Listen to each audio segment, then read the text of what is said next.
welcome back. I actually found a better, better, British kings and queens, and someone mentioned earlier Oliver Cromwell. I believe, yep, he's right here. So, we're gonna do this one. I'm very excited, but this time I'm gonna do it a little different.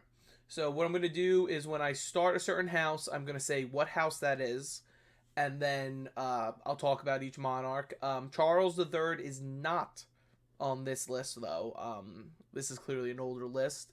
So Elizabeth II is still the one, but we're gonna again. I'm gonna put Charles III here at mediocre. Charles III is a king from the House of Windsor, which is actually the House of Saxe-Coburg-Ungotha. So the reason that it's Windsor now, not still Saxe-Coburg-Ungotha, was because in World War One, clearly England, there was going to be very high anti-German sentiments. So the fact that the royal family's house was a German one, for example, the royal family's cousins, the Battenbergs, they actually changed their names to Mountbatten to make themselves sound more German. I mean, more English. So what the House of Saxe-Coburg under George V did was change their name to Windsor. Mainly because it was primarily the residence that the royal family enjoyed, also because it did sound very English. So that is why today they are known as the House of Windsor. But they are all part of the House Saxe-Coburg-Ungotha. So we're going to start with Elizabeth II. And I'm going to, once again, put her up top at Magnificent. Again, she is in this level with other British queens, honestly, who just the time period she reigned under was impressive. You know, between taking power in the aftermath of the Second World War and passing away a few years following the COVID-19 pandemic, she has seen quite a world. You know, I often mention someone like my father who was born and died during her reign. So I think that in itself says a lot about her as a character. But she also was a servant. She didn't rule. She served, which is something you can't say about a lot of monarchs. You know, she looked to her people for strength, not as subjects. And as much as many people, you know, question the validity of the British monarchy, you can't take that away from her. So I'm going to keep her at Magnificent. The Elizabethan era, of which most of us were born and grew up in, has finally ended. But I think she deserves to be there. Now we're going to go with George VI, her father. I'm going to put him at great. Again, I think he is a man that he stepped into the shoes he had to. He did not want to be king, but he did it because it was his duty to do king, and much like his daughter and his own father, it was a service. It wasn't, I'm the king, you do what I tell you to do. It was, I'm the king, tell me what I need to do to help. Tell me what I need to do as your monarch. And I think he worked very hard. I think he struggled very hard, and honestly, that was his downfall. He passed away due to lung cancer, because of how much he smoked, and you can attribute his smoking to stress. You know, he wanted the dopamine release from the smoking because he was very stressed. You know, it's very easy to look at some of these kings and queens and be like, oh, you know, they were just there, but he was king during the Great War. He had to lead England. You know, Winston Churchill may have been there, but Winston Churchill was an old man.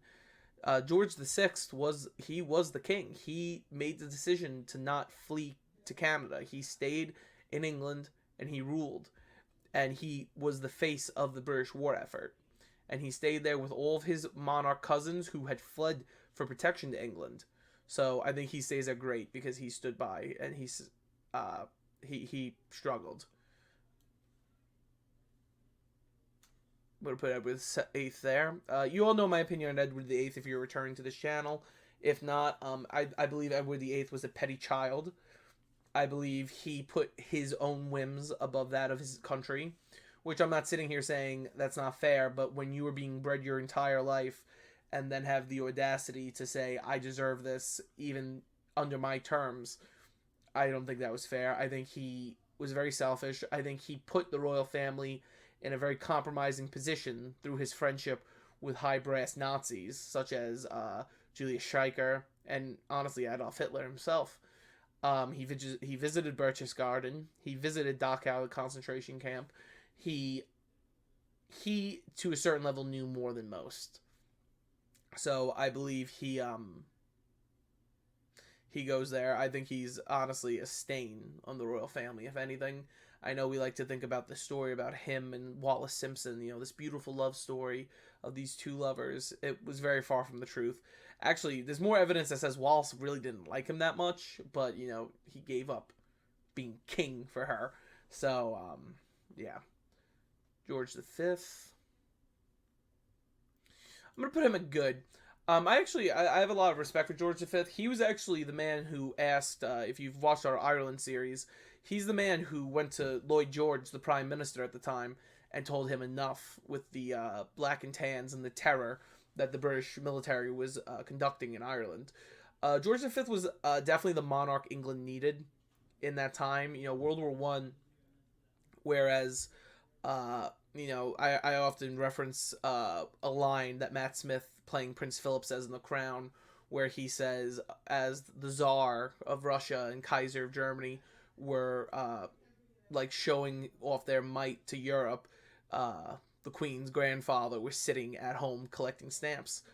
I believe that's what they needed, to be perfectly honest. I think that's, had it not been that way, where would the world be? But I think that's exactly what they needed. I think he needed to be that calming presence to the country, the father to stand by you. And I think he did a good job with that. Edward VII, I'm going to put him at mediocre. He was there. I don't want to say he was poor, deficient, or abysmal. He served 10 years, which is going to be a trend, which, God help Charles, because that seems to be the trend to all these these men who follow people who've reigned very long. But Edward VII, he actually expanded the British Navy, so much to the point that it actually caused his nephew, Kaiser Wilhelm II, to expand the German Navy because he wanted to challenge his English cousins and uncle. Him and the Kaiser actually had a very horrible relationship. When the Kaiser was young, he actually threatened to stab Edward VII. I think he was at a wedding or something, but they had a very bad relationship. But Edward, he was a man who waited his entire life to become king. Finally, he got it, but sadly, he didn't have it very long. All right, now his mother. Yeah, so Victoria, again, she's another one that you have to give her credit where credit's due. She is the second longest reigning monarch in England, the third longest in the world. King Louis XIV, the Sun King, still holds number one title, and her great-great-granddaughter Elizabeth holds the number two. But she's number two in England, Victoria.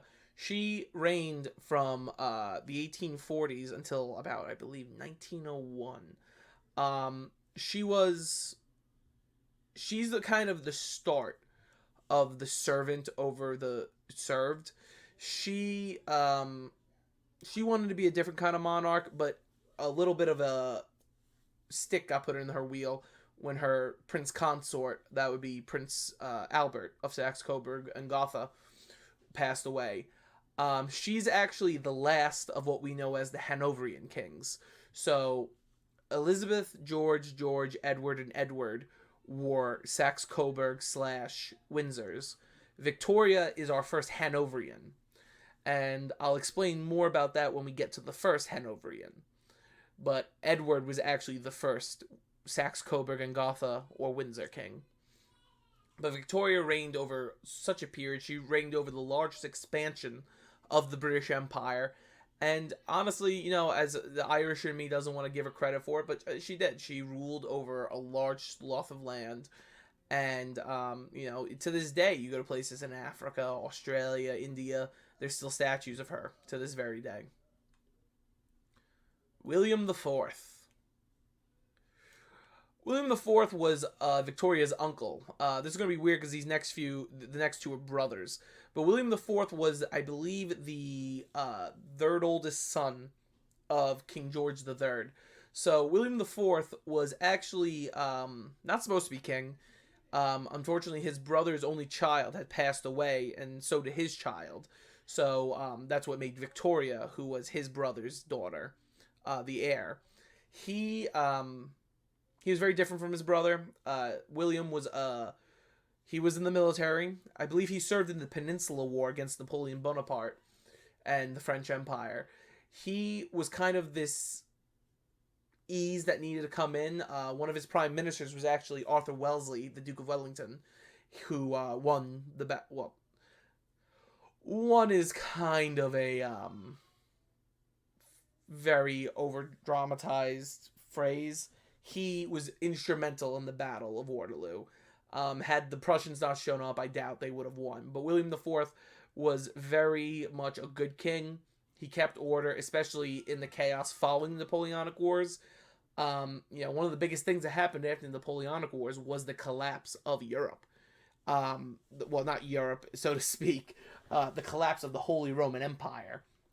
So that's all those German states in the middle of Europe that are today Germany, Northern Italy, Austria, all those countries, Slovakia, all those countries were part of the Holy Roman Empire.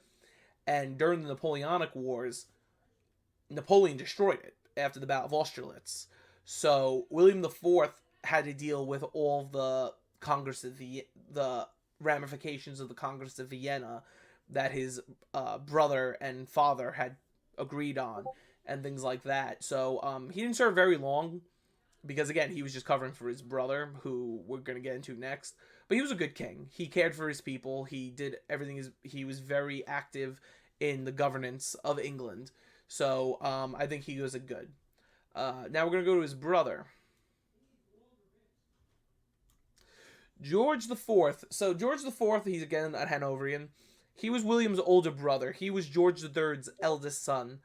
George IV was actually, much like Edward the VII, was only king for about 10 years. But he technically ruled longer. Now, I know you're sitting there saying, how could he have ruled longer if he was only king for 10 years? So what happened was George III had suffered, I don't know necessarily what to call it, but it was an illness, it was a sickness, and he unfortunately was unable to fulfill his duties as king. So what ended up happening was his son, George IV, began what became known as the Regency, the Prince Regency. So pretty much all it was he was serving as king in everything but name. He was named the Prince Regent. He would open Parliament as the Prince of Wales and all that stuff. But the issue was he was a debaucher. He was a drinker. He enjoyed the presence of prostitutes and things like that. So I put him at poor. He didn't really care much for the affairs of state. He cared more for affairs of himself. And he would die, I believe, of a heart attack. I think he was extremely overweight. Clearly in these paintings, he's making himself out to be better than he truly was. But yeah, that's George IV. George III.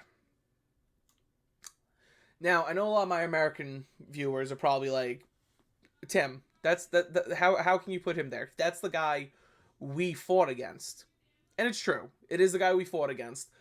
But the American Revolution is a very different thing. It's a very whitewashed by us, sadly, the Americans. We make it out that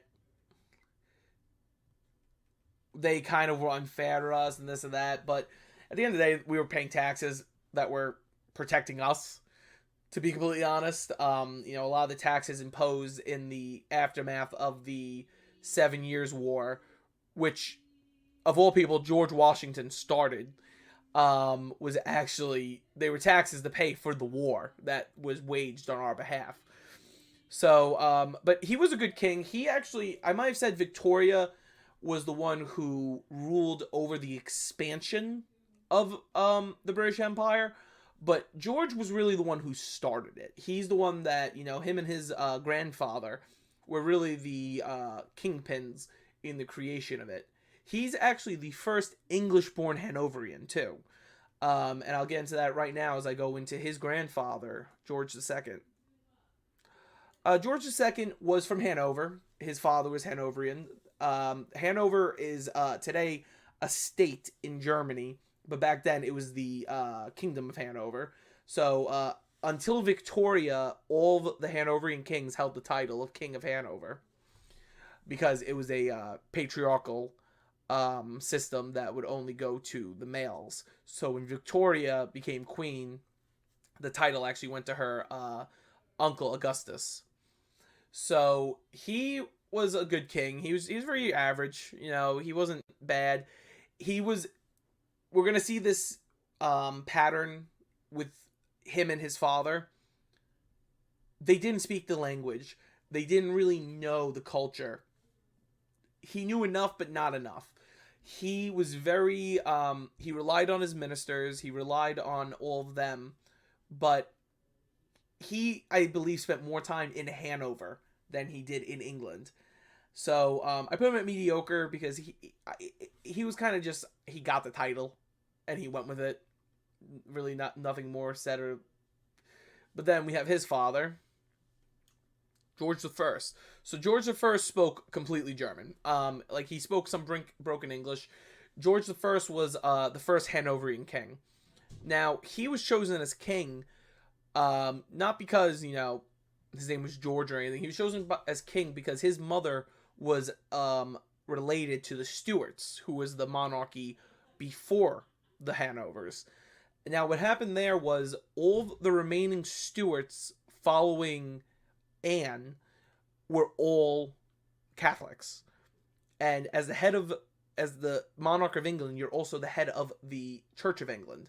So they really couldn't put Catholics in charge of that.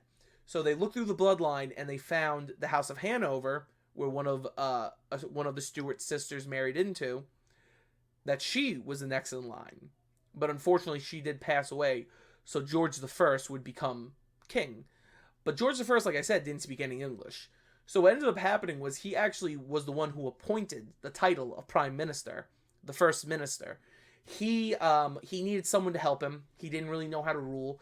He went from being the king of this small German kingdom to one of the world's superpowers. You know, England, since Elizabeth, had become a naval power. They'd been this giant force, and he went from being the king of a little German state to the king of one of the greatest kingdoms in Europe at the time. That was quickly expanding. So I put him at good just because he was in a bad position and he figured a way through it. You know, he appointed the first prime minister, which, you know, we still have prime ministers today. You know, Rishi Sunak is now the prime minister of England. But yeah, he was a good king. Now we're going to get to Anne.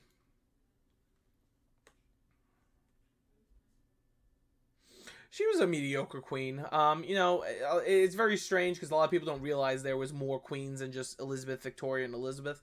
Anne was a good queen. She was. She actually brought forward the Acts of Union.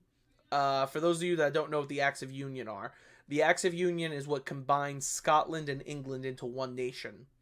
So the first Act of Union was under her. The second was actually under George III.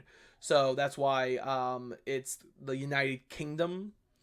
That's the Act of Union. That's what made the Union Jack flag and all that jazz.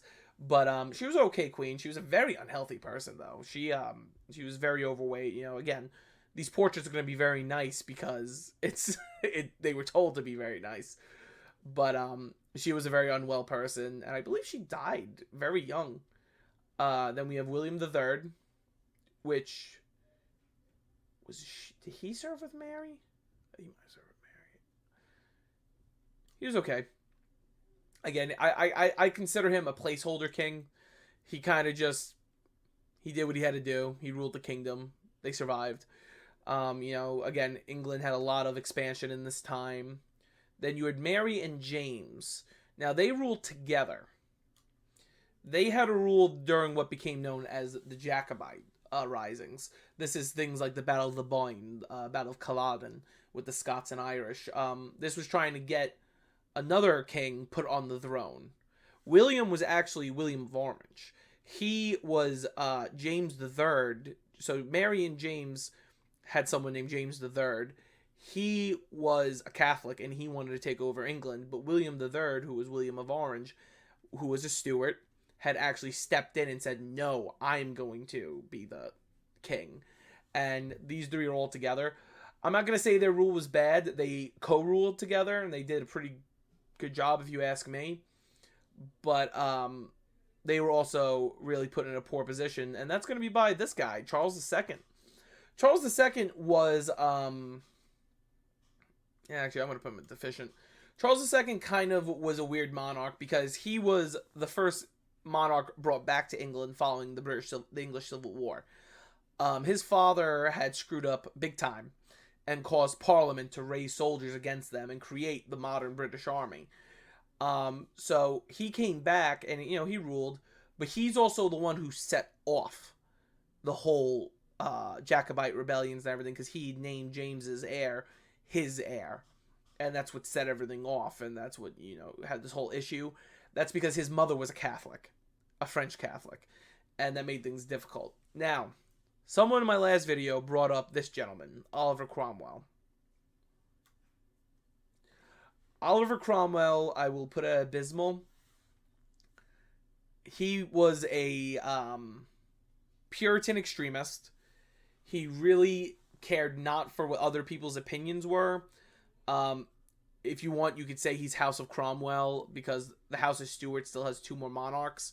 But he was a very vain... and I know a Puritan, you're not supposed to be vain. He was very vain. Instead of being a king, he named himself Lord Protector because that makes a difference when you're a dictator. He pretty much took over England with the professional army. And... yeah, he did a lot of damage to places like Scotland and Ireland. He started the Irish slave trade and things like that. The indentured servitude, that they would send thousands of Irishmen and Scots to America as slaves and, hope they die before they could fulfill their contracts. So I'm going to put him at abysmal. I'm also going to put Charles I at abysmal. Charles I was a despot. Charles I did not want to consult with Parliament. He wanted to rule by decree. And the problem with that, though, is you can only get so far with certain finances. So he would call Parliament back because he needed them to raise the money.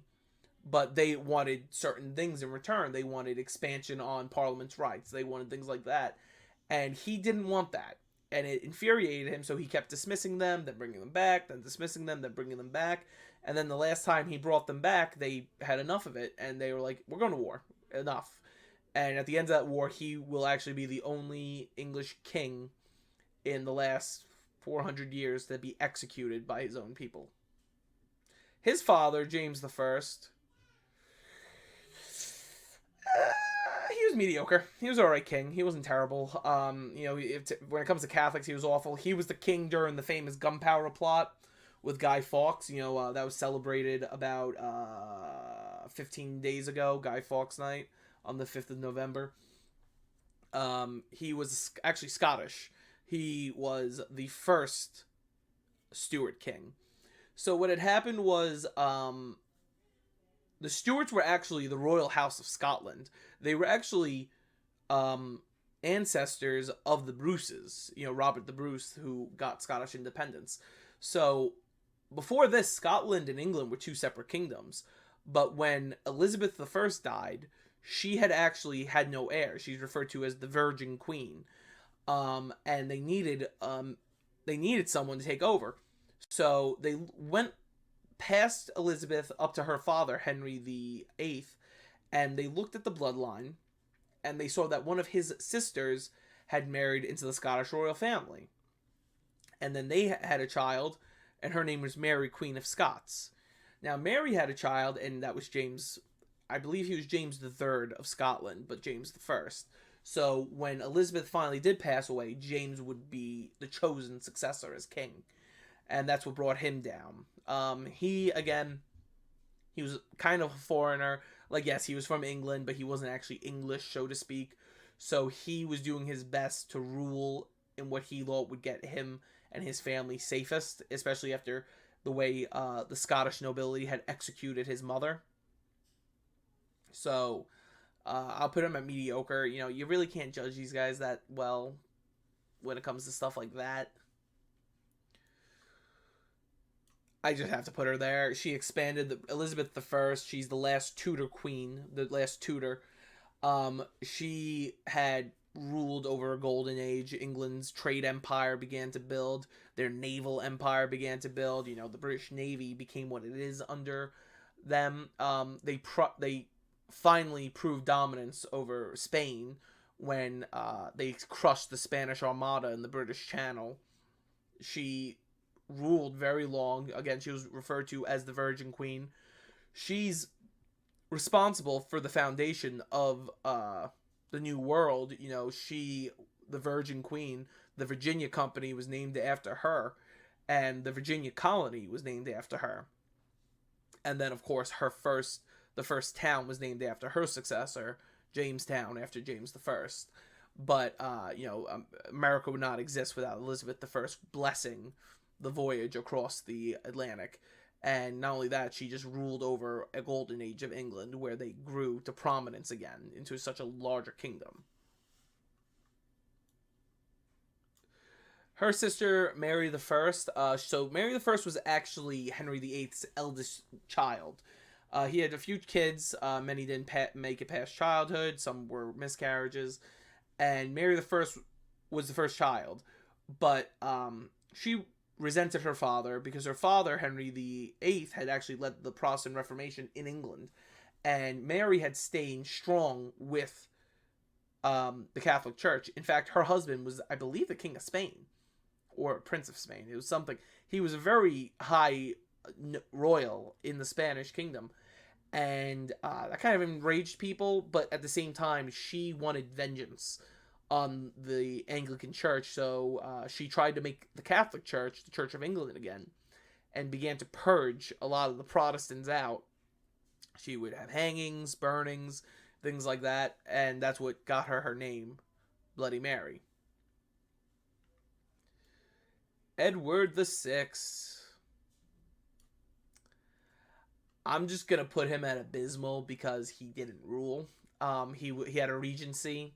He was too young to take over. He was the son Henry always wanted. He unfortunately did pass away young, so we really can't say what he would have done had he been king. But yeah, he was a boy king, I would like to call him. His father. So I'm gonna put him at mediocre. Now, hear me out about this, because I know a lot of people probably are not going to be happy with that. I put him at mediocre because you need to be able to, as a historian, you need to be able to recognize all aspects of a historical figure. Someone like Henry VIII, yes, the end of his life, he did terrible things. He had killed so many of his own wives. He had pretty much disowned both his daughters in favor of his son. His daughters who were significantly older than his son. But you need to also recognize the things he did before that. He was a peacemaker. He had been a very good diplomat. He was able to win constant wars. He was able to bring prosperity back to England. He wasn't horrible because, again, he's the first technical. He's the second Tudor king, but he's the first Tudor, I guess, legitimate king. And he wasn't even supposed to be king. His elder brother was actually supposed to be king, but his elder brother, like a lot of these poor folks, died before he did. So he became king first. And again, he did very awful things, but you have to be able to recognize both sides of the coin with characters like him. And that's going to bring us to his father, Henry VII, who was the first Tudor king. I'm going to put him at good. He wasn't great. He wasn't bad. He wasn't, he was all right. He had removed the Plantagenet Anjou's, Aquitaines, I guess technically they are, right? Yes, the Aquitaines. He was the first Tudor king of England. He had actually won his throne through conflict, which we'll talk about. Another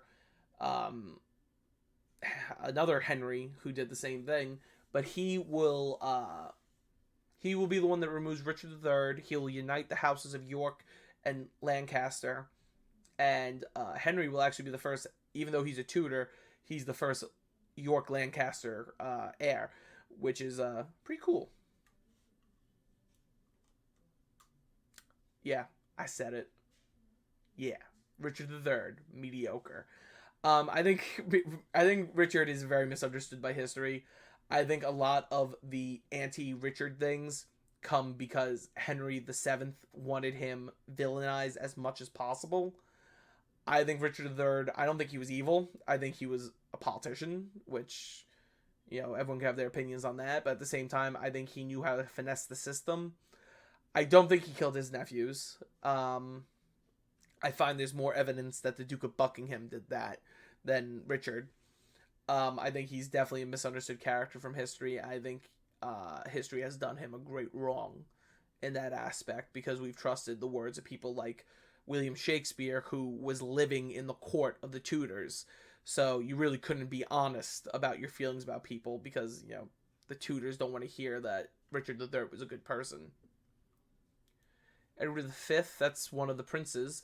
Edward V, he didn't really rule. He had a regency with his uncle Richard. Richard III, or Richard of York at the time, was actually in charge of England while he was king. He didn't serve very long. He disappeared, and it's commonly believed he was killed in the Tower of London. His father, Edward VI, I'll put him mediocre. He was a very Robb Stark character, if you get that reference from Game of Thrones. He pretty much took up his father's mantle during the War of the Roses. His father was Richard of York. He had tried to take the throne because he felt the Lancasters were finagling and siding with the French. And when his father was killed, he took up the mantle and he became the leader of the Yorkist army. And he won the war. But he was promised to another person. And then last minute, he changed his mind and married another woman. And that's where Henry VII's wife came from, that marriage. But that's why I say he's kind of like a Robb Stark kind of character. But the big difference is Robb Stark got killed. Edward just died naturally of natural causes. Henry VI. I'm going to put him at deficient. He was a very weak king. He didn't really know what he was doing. He was getting pushed around by all of his Lancaster partners and everything. He was actually very close with the Yorkists originally, but as time progressed, it was just easier for them to finagle and trick him. So, yeah, not a great king. He actually was murdered during the War of the Roses, which they blame Richard III for that as well.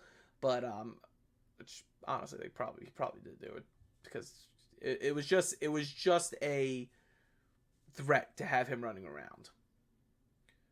Henry V. I'll put Henry V at great. I don't want to put him magnificent. I don't think he really should deserve that title. Henry V was once more into the breach, the famous Shakespeare line. Henry V was a warrior king. He was a very disciplined Prince of Wales, and he succeeded his father, his father had actually taken the throne from the other family members of the Plantagenet Aquitaine line, and we'll get to that in a moment. But he was a very good king. He had won the Battle of Agincourt and taken large groups of land from the French, and then married the French princess, who would help raise his child, which you see how that went. But his father, Henry VI, or Henry Bolingbroke, he was not to be lazy or boring. He was an alright king. Again, he took the throne from his cousins, so he really wasn't technically the heir. He kind of just took over. And I remind you, these are all Plantagenet Aquitaines.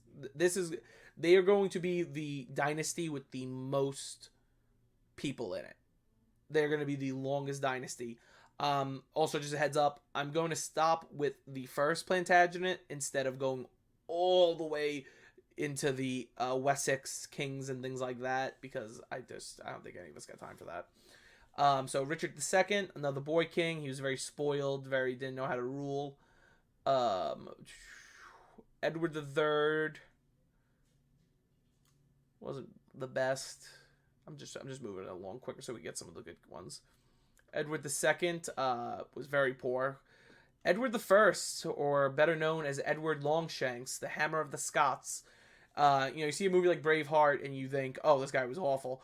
Edward the First was actually a very good king. He ruled very fairly. He was actually he was wonderful to his people. He brought them victory. He brought them prosperity. These are the things you want in a monarch at the time. You wanted to win. He was responsible for the execution of William Wallace, but it did not happen the way it did in the movie. He did not die as William Wallace screamed freedom. William Wallace died first, and then Edward died a few, if not months, years after him. But he wasn't bad. He was just a very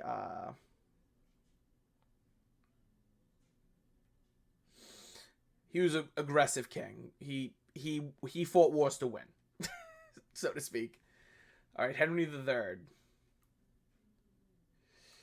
He was a poor king just because of his father, who I'm gonna just put at abysmal. That's John, or famously known as Prince John. For those of you that know Robin Hood, yes, that is the villain. He did become king. He was actually the king that had Magna Carta enforced upon him, the new system in which the House of Lords was created. The House of Commons would be created very shortly after, but it would be under him. He actually then fought another rebellion to try to get it overturned, and lost that one too. So, yeah, he's not the greatest king. Richard the First, Richard the Lionheart.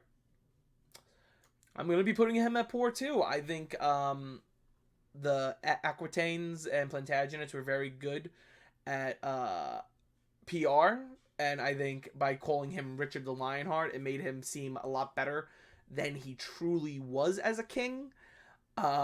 He had gotten himself captured.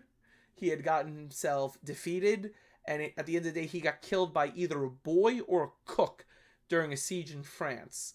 He also never actually ruled. He was on campaign most of the time in England, and he had no children, so that's why his younger brother, John, had to take over as king. So, yeah, not a great king. Not a great king. Henry II was his father. He was a good king. He married Eleanor of Aquitaine. That's what really gave them that giant swath of land in France. He got a little towards the end paranoid and scared, which I think that happens when you're king to a lot of people. But he wasn't terrible. He was a good king. Like I said, at the end he went a little nuts. Stephen, hear me out on this one. He wasn't king very long. He died in a hunting accident, maybe. So I put him there. Henry the First. He was all right. William the Second. He was okay. And then my last one I'm doing today. William the First. William the Bastard. The Magnificent. I'm going to put him. It's not an easy feat to do what he did. Especially at the Battle of Hastings. And again, he might not even had really a claim. The whole I have a claim, no, I have a claim. You had three kings. You had the Harold Godwinson, you had the great Viking king, and you had William the First, the Duke of Normandy, better known as William the Bastard, and they all had claim on England. He, with a much smaller army, invaded England and beat Godwinson, who had a bigger army, and killed Godwinson in battle. He didn't personally. Godwinson was just killed in the conflict. But I believe he goes in magnificent. He's the one who set the British aristocracy into the Franco ways that they were in until the Tudors came in. And even though the Tudors, they were pretty Franco, which by Franco I mean French. But yeah, that's my list. Like I said, I'm not going to do all these guys, all these Wessex and Essex kings. That's a little too far back, those Saxon kings. But thanks for watching. If you agree, please like, share, and comment. If you disagree, please comment too. I want to know who you think is better rulers, where you think everyone should be. And you know what? Please subscribe. If you're joining us today, I would greatly appreciate that subscription by pounding that button. And yeah, have a great day, and we'll see you in the next one.